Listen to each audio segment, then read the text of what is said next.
Juin, il y a le solstice d'été. Et là, il faut réellement être prêt.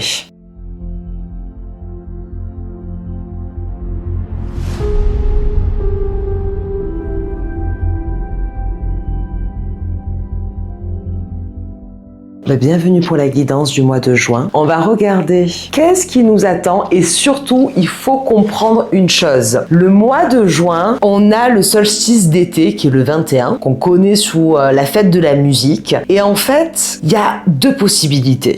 Soit tu continues ton petit train-train et juin sera pas forcément le mois qui va le plus t'impacter dans ta vie. Soit tu prends vraiment conscience des énergies qu'il y a et là, tu vas en tirer tout le bénéfice à ton avantage. Et en plus de ça, le solstice d'été, ça te met en lumière qu'est-ce qui doit être révélé. Il y a une énergie en fait de mouvement et si tu prépares bien ton solstice d'été, toutes ces énergies-là, ça va être bénéfique pour le reste de l'année. Donc c'est pour ça qu'il faut absolument le préparer. Ce que j'entends des guides, bien que j'ai commencé déjà à vous dire qu'est-ce que les guides m'avaient dit, c'est que là, il y a vraiment une notion de libre arbitre. Donc, on va partir sur le système où tu es en pleine conscience et tu fais ce qu'il faut. Il y a une énergie de mouvement. Il y a une énergie où on fait les choses et on réfléchit, on visualise, on manifeste, on se prépare réellement comme si on faisait le point du milieu de l'année pour préparer le reste de la fin d'année et de continuer ce mouvement. Concrètement, on peut vraiment surfer sur cette énergie-là pour être dans l'abondance.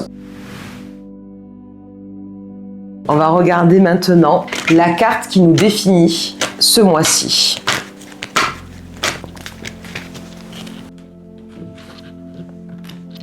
Ok, on a la carte du plaisir.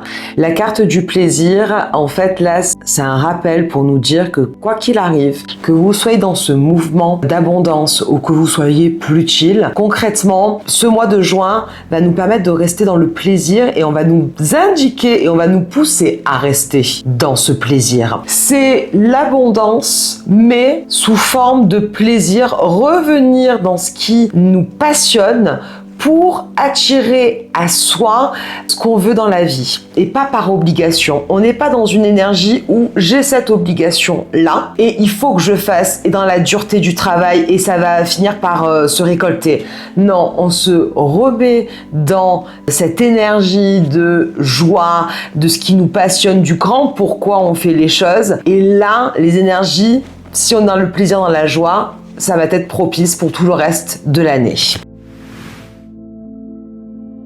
Et maintenant, on va regarder les énergies globales du mois de juin avec le Béline et en même temps, je vous dis qu'est-ce qui m'est dit à l'oreille.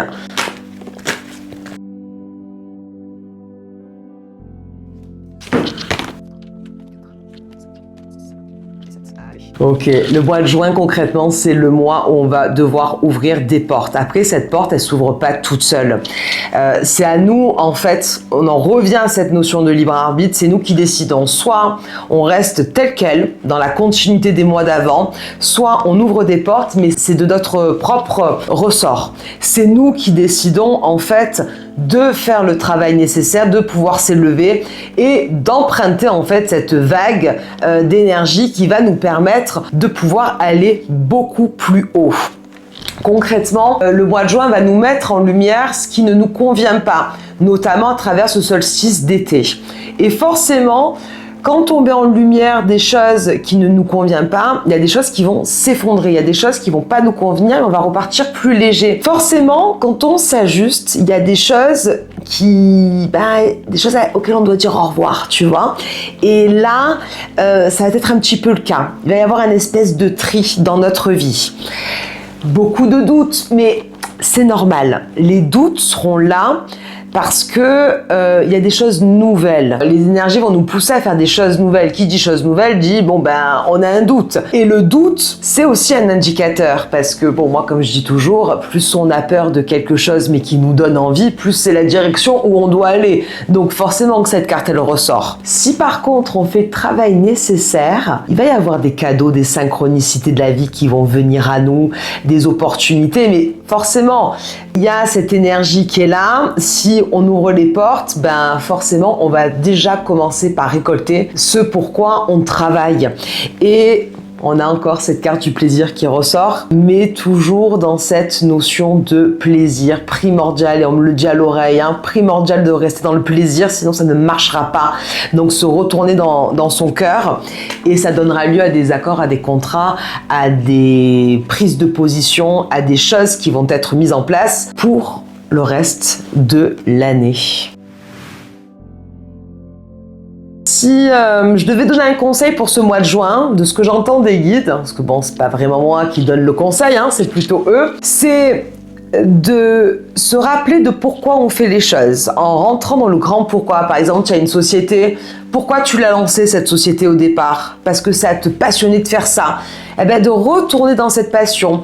Ok, pourquoi j'ai fait des enfants? Pourquoi ci, pourquoi là? Revenir à son plaisir pour se recalibrer en fait énergétiquement, tout simplement.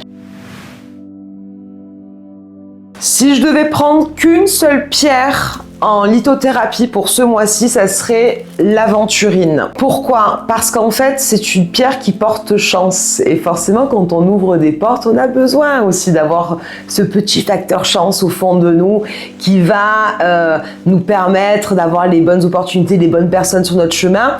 En plus de ça, elle permet également l'ouverture du cœur. Et ça correspond tout à fait à la guidance. Donc, à la fois, elle va permettre de se remettre dans notre plaisir, à la fois nous porter chance et à la fois elle est bien aussi pour le côté professionnel, l'aventurine. Donc concrètement, celle-ci. Si je devais choisir un mantra ce mois-ci, ça serait les bonnes opportunités se présentent à moi, et de se dire cette phrase tous les jours. Les bonnes opportunités s'ouvrent à moi. Et là, au moins, il y a tout qui va s'ouvrir et qui demande recevra, hein, tout simplement. J'espère que tu as aimé cette guidance. En tout cas, n'hésite pas à liker, commenter pour me le dire et t'abonner à la chaîne YouTube Blabla Cosmique. Chaque mois, tu recevras la guidance du mois. Et si ce n'est pas déjà fait, me suivre sur Instagram, Médium Aurélie. Et là, tu as la guidance du jour, la guidance de la semaine, guidance pleine lune et nouvelle lune.